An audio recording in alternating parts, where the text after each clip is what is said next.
துளாராசிக்காரங்க எவ்வளோ விஷயத்தில் கஷ்டப்பட்டு யாருக்கும் எந்த தொந்தரவும் தரக்கூடாதுன்னு பெரும்பாலும் நீங்கள் ஒவ்வொரு விஷயத்தையும் அலசி ஆராய்ஞ்சு பார்த்தா உங்கள் வாழ்க்கையில் நீங்கள் செஞ்சுட்டு வரீங்கன்னு சொல்லலாங்க. ஆனாலுமே ஏதோ ஒரு தடங்கள் இருந்துக்கிட்டே இருக்குதுன்னு சொல்லலாங்க. பொதுப்படியாக சொல்லணும்னு பார்த்தா இந்த துளாராசி அன்புகளுக்கு பொறுத்த வரைக்குமே இந்த குல தெய்வத்தில் வழிபடுறதுல கொஞ்சம் தடங்கிறது இருக்குங்க. முன்னோர்களுடைய வழிபாட்டிலையும் தடை இருக்கக்கூடிய வாய்ப்புங்கிறது பெரும்பாலான துளாராசி அன்பர்களுக்கு அமைஞ்சிருக்கான். பெரும்பாலும் இந்த நேரத்தில் உங்கள் வாழ்க்கையில் நீங்கள் என்னதான் ஓயாமல் பாடுபட்டாலும் உழைப்பு கொடுத்தாலும் ஒன்று போனால் ஒன்றுங்கிறது வாழ்க்கையில் இருந்துக்கிட்டே இருக்கக்கூடிய தன்மை சொந்தம் இல்லாமல் இருக்கிறது ஒன்று இல்லாமல் இருக்கிறது ஒன்றுங்கிற மாதிரி தான் உங்கள் வாழ்க்கையில் நடந்துகிட்டு இருக்கோம். அப்படிப்பட்டவங்க எல்லாமே ஒரு சில விஷயத்தில் பொறுத்த வரைக்குமே அதுவும் இந்த நேரத்தில் உங்கள் குலதெய்வ வழிபாட்டில் நீங்கள் அதை பரிகாரமாக நினச்சி செஞ்சாலும் சரி ஒரு நல்ல மாற்றத்தை உங்கள் வாழ்க்கையில் தரக்கூடிய ஒரு வாய்ப்புங்கிறது இந்த வழிபாட்டுக்கு இருக்குன்னு சொல்லியிருந்தாங்க. அப்படியும் அதுவும் இந்த மாதத்தில் செய்கிறது ரொம்ப ரொம்ப சிறப்பானது. அப்படி பொறுத்த வரைக்குமே இந்த துலாம் ராசி என்பவர்கள் எப்படிப்பட்ட பலனை எல்லாமே நீ அடுத்து வரக்கூடிய 15 நாட்களுக்கு நீங்கள் பெற போகிறீங்க, அதுவுமே இந்த குலதெய்வ வழிபாட்டில் நீங்கள் எப்படி பரிகாரம் செய்யணும், இது எல்லாமே இந்த பதிவில் நாம் தொடர்ந்து பார்க்கலாம். அதுக்கு முன்னாடி நீங்கள் இந்த சேனலுக்கு புதிவராக இருந்தால் இந்த சேனலை சப்ஸ்கிரைப் பண்ணிவிட்டு ஒரு லைக்கும் பண்ணிவிட்டு பின்தொடர்ந்து வாங்க பார்க்கலாம். மேலுமே இந்த வீடியோ பதிவை எந்த மாவட்டத்திலிருந்து பார்க்குறீங்க, எந்த ஊர்லேருந்து பார்க்குறீங்க, உங்கள் பேர் தான் என்னங்கிறத மறக்காமல் கமெண்ட் பாக்ஸை சொல்லிட்டு போங்க, நாங்களும் தெரிஞ்சுக்கிறோம். பெரும்பாலானவங்க இந்த வீடியோ பார்க்கக்கூடியவங்க சப்ஸ்கிரைப் பண்ணாமல் பார்க்குறீங்க. வேலையாக சப்ஸ்கிரைப் பண்ணிட்டு பாருங்கள். அப்போ தான் இந்த சேனலில் படக்கூடிய ஒவ்வொரு வீடியோஸும் உங்களுக்கு நோட்டிஃபிகேஷன் மூலமாக வந்துடக்கூடிய வாய்ப்பு அமைஞ்சிருக்கு.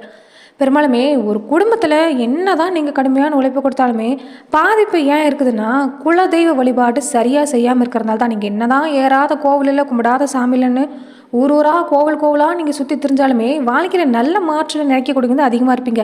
அதுவுமே வீட்டில் பொறுத்த வரைக்குமே நீங்கள் என்ன தான் உங்கள் குலதெய்வத்தை நினச்சி வழிபட்டாலும் சரிங்க, கோவிலில் போய் காலடி எடுத்து வச்சு நீங்கள் வழிபடுற மாதிரி அமையாதுன்னு சொல்லலாம். பெரும்பாலும் வருஷக்கணக்கில் கூட குலதெய்வத்து பக்கம் தலை வச்சு படுக்காமல் இருக்கக்கூடியங்களா இருப்பீங்க. காரணம் கேட்டிங்கன்னா வேலை விஷயமா இருக்கலாம், வெளியூரில் தங்கி இருக்கக்கூடியங்களா இருப்பாங்க, வேலை ரீதியாக ஏதோ ஒரு காரணம் சொல்லி பொறுத்த வரைக்குமே குலதெய்வ கோவிலை வழிபடாமல் இருக்கக்கூடியங்களா இருப்பீங்க. ஒரு குடும்பத்தில் பொறுத்த வரைக்குமே குடும்பத்து உறுப்பினர் ஒருத்தராவது குலதெய்வ கோவிலை தொடர்ந்து நீங்கள் காலடி எடுத்து வச்சு வணங்கிட்டு வந்தால் மட்டும்தான் நல்ல மாற்றம் நடக்கக்கூடிய வாய்ப்புண்டு. பொதுப்படியாக சொல்லணும்னு பார்த்தீங்கன்னா துளாராசி அன்பர்களுக்கு குலதெய்வத்தில் தடங்கிறது இருக்கிறது நீங்கள் எப்படி உணரலான்னு பார்த்தீங்கன்னா இந்த சொந்த பந்தம், அந்த சொந்தக்காரங்க, நண்பர்கள், உறவுக்காரங்க எல்லாருமே இருப்பாங்க. ஆனால் இருந்து என்ன பிரயோஜனம், அவங்களால எந்த உதவியும் கிடைக்காது. கஷ்ட காலத்தில் கூட நீங்கள் தான் தட்டுத்தர மாதிரி முன்னுக்கு வரணுமா இருக்கும். உங்களை உதவி செய்யலனாலும் பரவாயில்ல, உங்களை பொறுத்த வரைக்குமே அடுத்தடுத்து கீழே தள்ளி விடாமல் இருந்துட்டாலும் போதாதா, அந்த வகையில் நிறைய பாதிப்புங்கிறது நீங்கள் சந்திச்சுட்டே இருப்பீங்க. அது சரி, நீங்கள் பொறுத்த வரைக்குமே நிறைய பேருக்கு உதவி செய்வீங்க, ஓடி போய் உதவி செய்யக்கூடிய தன்மையெல்லாம் இருக்கும். ஏன்னா எல்லாரும் வேணும்னு எல்லாரையும் ஆதரிச்சு பிடிக்கக்கூடிய தன்மைங்கிறது இந்த துளாராசி அன்புகளுக்கு இருக்குங்க. பந்த பாசம் என்னைக்காவது ஒரு நாளைக்கு ஆகணும் ரொம்ப ஓடி போய் உதவி செய்யக்கூடியவங்களா இருப்பீங்க. ஆனாலுமே உங்களை கண்டுக்கிறதுக்கு ஆளே இருக்க மாட்டாங்க. வீட்லேயும் அப்படி தான். பெரும்பாலும் ஏதாவது காசு பணம் பொறுத்த வரைக்குமே நீங்கள் கடுமையாக உழைப்பு கொடுத்து நீங்கள் காசு பணம் கொண்டு வந்தீங்கன்னா அடுத்து அந்த காசுங்கிறது ஏதாவது ஒரு வகையில் செலவாயிரும். ஒரு நல்ல விஷயத்தை ஏற்படுத்தினு நீங்கள் கடன் வாங்கினா கூட அது விஷயமா சம்மந்தமாக அது செலவாகாது, வேறு வகையில் அப்புறமா செலவாகிரும். கொஞ்சம் விரை செலவு அதிகமாக இருக்கிற மாதிரி இருந்துகிட்டே இருக்கும். குடும்பத்திலுமே குழந்தைங்களுக்கு உடம்பு சரியில்லாமல் போகிறது, வாழ்க்கை துணைக்கு உடம்பு சரியில்லாத போகிறது, பெரியவங்க தாய் தகப்பன்னு ஏதாவது ஒரு வகையில் தொந்தரவுங்கிறது கொடுத்துக்கிட்டே இருக்குங்க. அப்படிப்பட்டவங்க குலதெய்வ கோவிலில் இந்த விஷயத்தை செஞ்சுட்டு வர பாருங்கள். பெரும்பாலும் குலதெய்வ கோவங்கிறது இருந்தால் மட்டும்தான் வாழ்க்கையில் ஒன்று போனால் ஒன்றுங்கிறது இருந்துக்கிட்டே இருக்கும். குலதெய்வ வழிபாடு இந்த நேரத்தில் ஏன் செய்யணும்னா இந்த மாதத்தை பொறுத்த வரைக்குமே குல தெய்வத்துக்கு அளவில்லாத சக்தி கிடைக்கக்கூடிய நேரம். எல்லா காலத்துக்குமே குலதெய்வ சக்தி உண்டு தான், ஆனால் இந்த மாதத்தில் அதிகப்படியான சக்திங்கிறது குலதெய்வத்துக்கு நிறைஞ்சிருக்கக்கூடிய வாய்ப்பு. அதனால் குலதெய்வ கோவிலுக்கு வேலையாக இந்த விஷயத்தை நீங்கள் தொடர்ந்து செஞ்சுட்டு வர பாருங்கள். இதனால் நல்ல மாற்றம் ஏற்படக்கூடிய வாய்ப்புண்டு. அப்படி பார்த்தீங்கன்னா வேலையாக நீங்கள் அதிகாலை நேரத்தில் எழுந்ததுமே, பிரம்ம முகூர்த்த நேரத்தில் எழுந்ததுமே வீட்டை நல்லா சுத்தம் செஞ்ச பின்னாடி வீட்டில் ஒரு தீபத்தை போட்டுட்டு அடுத்து உடனடியாக உங்கள் குலதெய்வ கோவிலுக்கு போய் நீங்கள் தீப ஏற்றி வழிபாடு செய்ய பாருங்கள். இதனால் நிச்சயம் நல்ல மாற்றம் ஏற்படக்கூடிய வாய்ப்பு அமைஞ்சிருக்குன்னு சொல்லலாங்க. துளாராசி அன்புகள் பொறுத்த வரைக்குமே உங்கள் குலதெய்வத்துக்கு இஷ்டமான படையிலிட்டு கூடவே சர்க்கரை பொங்கல் வச்சு உங்கள் குலதெய்வத்துக்கு உண்டான இந்த இழுப்பெண்ணெய் தீபமோ நல்லெண்ணெய் தீபமோ போட்டு நீங்கள் மண் அகல் விளக்கில் தீபம் ஏற்றி வழிபாடு செஞ்சுட்டு வரணுங்க. அதே மாதிரி இதை தொடர்ந்து செய்ய முடிஞ்சவங்க நீங்கள் தொடர்ந்து அன்றைய தினத்திலிருந்து 41 நாட்கள் குலதெய்வ கோவிலுக்கு வந்து நீங்கள் தொடர்ந்து 41 நாட்கள் ஒவ்வொரு விளக்காக அதிகப்படுத்திக்கிட்டே நீங்கள் உங்கள் குலதெய்வ கோவிலை வழிபாடு செய்யணும். உங்கள் குலதெய்வத்தை மனதார நினச்சி தீபம் ஏற்றுறப்ப உங்கள் குலதெய்வத்தோட பேரை நீங்கள் சொல்லி தீபம் ஏற்றுனீங்கன்னா நிச்சயம் நல்ல மாற்றம் உண்டாகும். அதே மாதிரி தான் வீட்டிலையுமே வீட்டுக்கு வந்ததுமே மறுபடியும் நீங்கள் குலதெய்வத்தை நினச்சி தீபம் ஏற்றி வழிபாடு செய்யணுங்க. நிலவாசப்படியை நல்லா சுத்தம் செஞ்சு மஞ்சள் குங்குமம் தீப தூப ஆராதனையெல்லாம் காட்டின பின்னாடி உங்களுடைய பூஜையில் பொறுத்த வரைக்கும் நிறசொம்பு தண்ணீர் வச்சு நீங்கள் உங்கள் குலதெய்வத்தை வழிபட ஆரம்பிக்கணும். உங்கள் குலதெய்வத்தை நீங்கள் வழிபடுறதுக்கு முன்னாடி தீபம் ஏற்றுறதுக்கு முன்னாடி தீப ஜோதியில் பொறுத்த வரைக்குமே எந்த தெய்வத்தை நினச்சி நம்ம தீபம் ஏற்றுறோமோ அந்த தெய்வம் அந்த தீப ஜோதியில் ஆகர்ஷணம் செய்யப்படுங்கிறத உண்மை. அப்படி நீங்கள் உங்கள் குலதெய்வத்தை மனதால் நினைச்சாலே போதும், உங்கள் குலதெய்வம் உங்கள் வீட்டில் வாசம் செய்ய ஆரம்பிக்கும். பெரும்பாலுமே நீங்கள் நிறைய பேர் கேள்விப்பட்டிருப்பீங்க, குலதெய்வ கோவிலுக்கு போனால் குலதெய்வ சம்மந்தப்பட்ட பொருளோ இந்த மண்ணையோ எடுத்துகிட்டு வர்றது பெரும்பாலும் பயப்படுவாங்க. ஏன்னா ஒரு ஒரு விபூதி எடுத்துகிட்டு வந்தீங்கன்னா கூட குலதெய்வம் பின்னாடியே வந்து உங்கள் வீட்டில் வந்து உட்காந்துக்கும். அது பொறுத்த வரைக்குமே ஒரு உண்மையான விஷயமாகவும் சொல்லப்பட்டு வருது. அதனால தான் குலதெய்வத்துக்கு அப்படி ஒரு சக்திங்கிறது இருக்குது. நம்மளை விட நம்ம குடும்பத்தை காக்கக்கூடிய தெய்வம், நீங்கள் என்ன தான் இஷ்ட தெய்வ வழிபாடு செஞ்சாலும் சரி, பெரிய பெரிய கோவிலுக்கெல்லாம் வழிபாடு செஞ்சாலும் சரிங்க, நம்ம குலத்தை காக்கணும்னா முதலாக வந்து நிற்கக்கூடியது யாருன்னு கேட்டிங்கன்னா நம்ம குலதெய்வம் தான். அதனால் குலதெய்வ கோவிலுக்கு நீங்கள் போயிட்டு வந்தாலே போதும், உங்கள் வாழ்க்கையில் நல்ல மாற்றம் உண்டாகக்கூடிய வாய்ப்பு இருக்குது. நிறைய பேர் பொறுத்த வரைக்குமே துளாராசியில் குலதெய்வம்னா சரியான குலதெய்வ வழிபாடு செய்யாமல் இருக்கக்கூடியங்கிறது ஒரு தடங்கிறது இருக்கும் பெரும்பாலும்.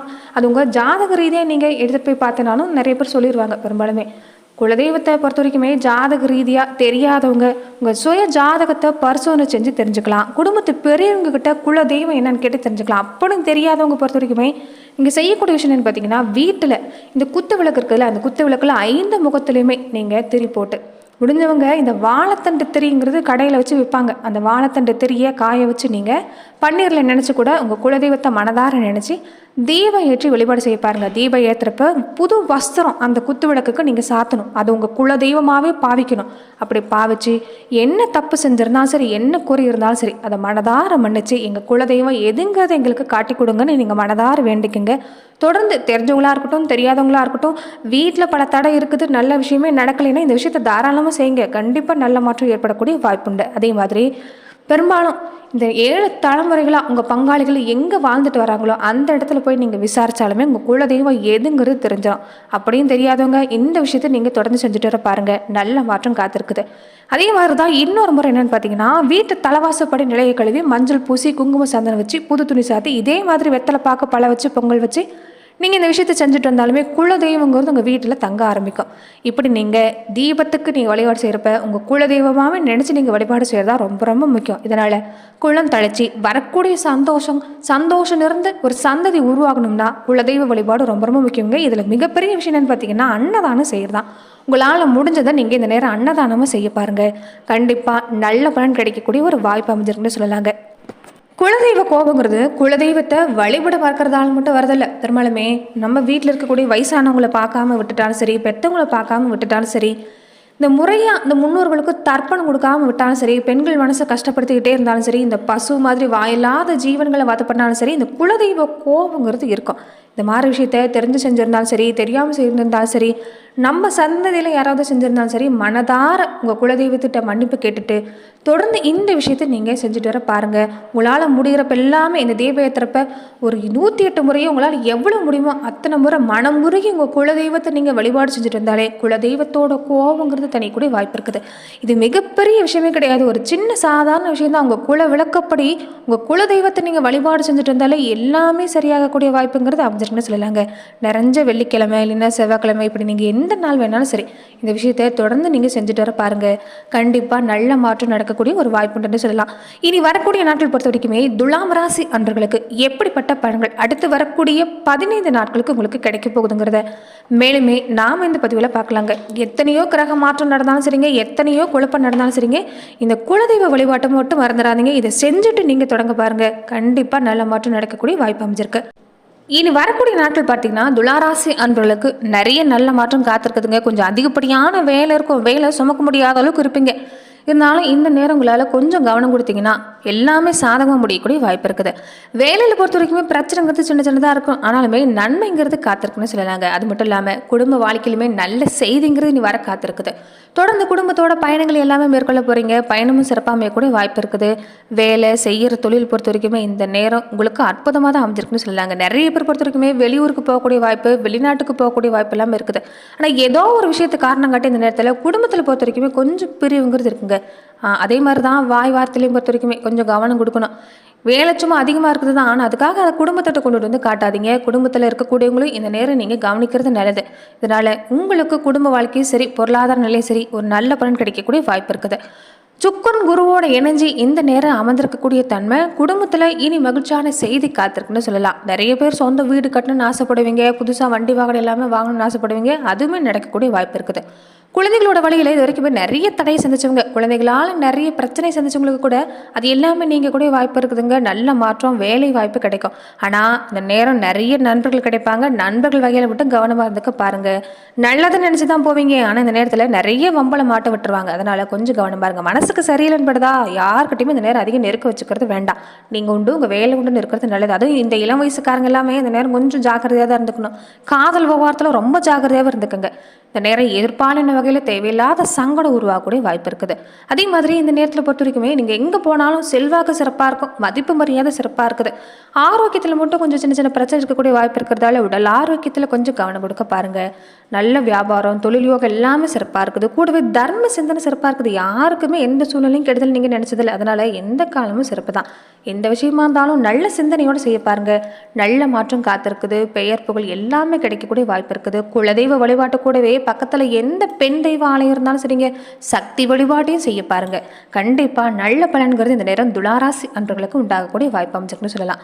நட்சத்திர ரீதியாக பார்த்துக்கிட்டிங்கன்னா துளாராசியில் சித்திரை நட்சத்திரக்காரங்களுக்கு சொத்து வாங்குற விஷயம் இந்த நேரம் சிறப்பாக இருக்குதுங்க. பணத்தட்டுப்பாடுங்கிறதுல ஏதாவது ஒரு வகையில் பண வருமானத்தை கொண்டு வந்துடுவீங்க. நினைச்ச வேலை நடக்கும். குடும்பத்துலேயும் நிம்மதி சிறப்பாக இருக்குது. வேலையிலேயும் சிறப்பான நேரம் தான். சின்ன சின்ன பிரச்சனை உண்டு, ஆனால் பெருசுப்படுத்தாமல் விட்டுட்டாலே சிறப்பாக இருக்குது. சுவாதி நட்சத்திரக்காரங்களுக்குமே இந்த காலகட்டம் நீங்கள் கண்ட கனவு நனவாகும். பிள்ளைகளால் ஏற்பட்டிருந்த பிரச்சனை முடிவுக்கு வரக்கூடிய வாய்ப்பு இருக்குது.